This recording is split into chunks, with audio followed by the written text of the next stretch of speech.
And the honourable member for Regina Capel. Thank you very much, Mr. Speaker. A short while ago, I asked the Finance Minister a question during question period and was completely unsatisfied with the response. So here we are trying to get some details from this tax and spend Liberal government. We've now known for months, if not years, that Canadians are worse off with the carbon tax than with any rebate that the government claims that they would enjoy. We know this because we experience it. We all go out and fill up our cars. We pay our home heating bills. We see the prices in grocery stores of anything that has to be grown, shipped, refrigerated, heated. All of those extra costs get passed on to the consumer. This is what Conservatives warned the government about. Sorry, this is what Conservatives warned Canadians about in the last few cycles. We said that they would never be satisfied with the rate of the carbon tax, that they would increase it.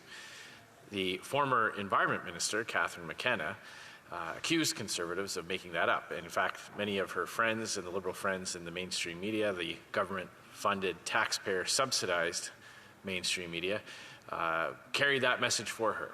Then she was caught on tape saying that if you want to get people to believe what you're saying, you just have to keep saying it louder and over again. And even if it's not true, people will begin to believe you. That's the Liberal attitude towards voters. Just repeat the lie louder and louder and more often, and eventually people will believe what you're saying. But here's the fact. You can't argue with numbers. You can't argue with math. No matter how many times they say something here in this House or on television or out in the communities, it will never take away from the fact that every single time a Canadian family struggles to pay that grocery bill or gets hit by an even higher home heating bill or winces as they see the fuel pump tick over $100 for that fill, they know what the math shows, that they are worse off with the carbon tax. Now, the Parliamentary Budget Officer has confirmed that. See, what the Parliamentary Budget Officer did is he looked at all the costs of the carbon tax, not just what we pay directly. Those are called the fiscal costs of the carbon tax. So when you see on your fuel bill after you fill up your car, you'll see that carbon tax, that's a fiscal cost. When you see your home heating bill contain that carbon tax, in many cases it's rising to 25, 30, even 40% of the total bill itself, meaning that it's almost as expensive as the fuel that we're using, whether it's natural gas or otherwise, to heat our homes.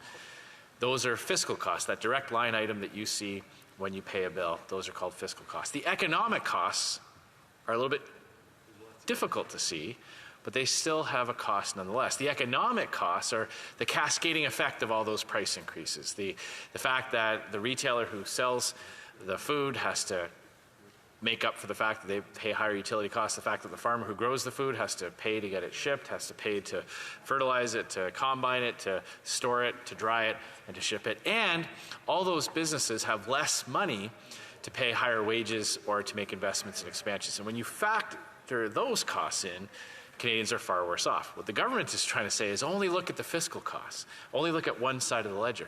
Here's the thing, Mr. Speaker. Canadians don't have a choice. They can't pick and choose as to which costs they're going to pay. They have to pay all of it. There is a report that the Government of Canada has possession of. They've produced the report. They've studied it. They've shown it to the Parliamentary Budget Officer, but they won't show Canadians. So my question last week is the same as it is tonight. Why doesn't the government just show Canadians what their own report shows about the total cost of the carbon tax? Parliamentary Secretary to the Minister of Energy. Mr. Speaker, my colleagues and I have met regularly with Canadians who are struggling to pay their bills and their families, and the member here from Regina Capel, never mentions the Canada rebate to give more monies to Canadians, never mentions about a lot of the misleading comments that he even made today. When we look at the bold actions that we've done in Budget 2024 to make life cost less, for example, $10 a child daycare, dental care for uninsured Canadians, and the first phase of the National Universal Pharmacare Program, which this member has voted and his party has voted against. Budget 2024 also advances the government to lower everyday costs for Canadians.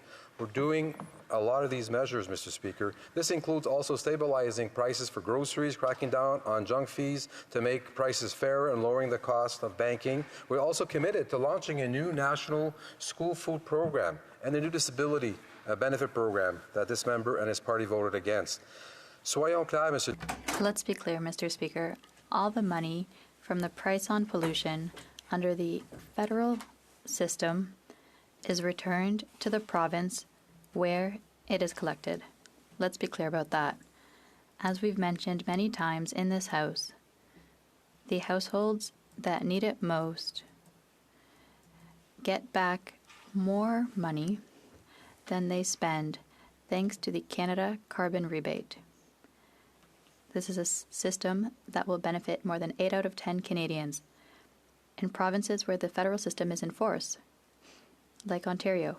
8 out of 10 Canadians get back more money than they spend thanks to the Canadian Carbon Rebate. Low-income households, which the member never mentions, are those that benefit the most, so they can afford to buy the things they need. Also remember, Mr. Speaker, said that the fuel charges contribute only a fraction of 1%. Member never mentions this. Misleading Canadians again. It's 0.15% towards the raise. That's what the budget officer said. He's even chirping today and tonight again. That's what the budget officer said. The Bank of Canada, 1.5%.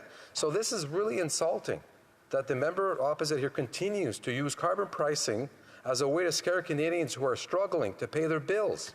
Carbon pricing is not the cause of the hike of grocery prices. The Bank of Canada confirmed this already at multiple times. There are also exemptions to support our farmers. There's also emissions for agricultural support that are not subject to the carbon pricing. We provided exemptions for gasoline, diesel, fuel used by farmers in agricultural activities, and there are no price on emissions for livestock. Il est également remboursable partiel. It's also partially refundable. So there are a number of things that the member never mentions. We listen to Canadians, and we made adjustments for those who need support the most. Carbon pricing works. Listen to the experts. And also, Mr. Speaker, we've heard clearly from climate citizen groups, Fridays for Future students.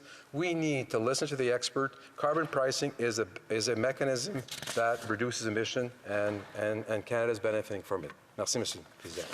Parole de député de Regina Capel. Just so many things wrong in what he said. I did mention the rebate.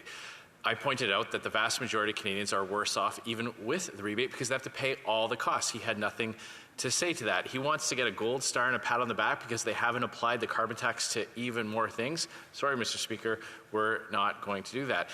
The carbon tax is not helping the government achieve its emissions targets. Under this government, since they've implemented the carbon tax and hiked it year after year after year, Canada has fallen to 62 out of 67 countries. We're actually worse off today on that metric than before this Prime Minister took over. And there's an easy way to sell this, Mr. Speaker. You don't have to take my word for it. You don't have to take the honourable member's word for it. Why won't they just table their own secret report, lift the gag order on the PBO, and show Canadians the numbers so that they can make up their own mind? Why not just do that? The honourable member for Nickel Belt. Mr. Speaker, there is no gag order. There is no secret report. That doesn't, again, the misinformation from the member. And our emissions are as down as much as what it was in 2005. So our plan is working. We have to do more. C'est pourquoi le prix à pollution permet. That's why pollution pricing alone can deliver a third of the emissions reductions we need in order to do our fair share and stop the worst effects of climate change, which the opposition party has no plan for. They just would let the earth burn. Correctly, and it's the most efficient and affordable way to fight climate change and reduce our emissions. Thank you, Mr. Speaker.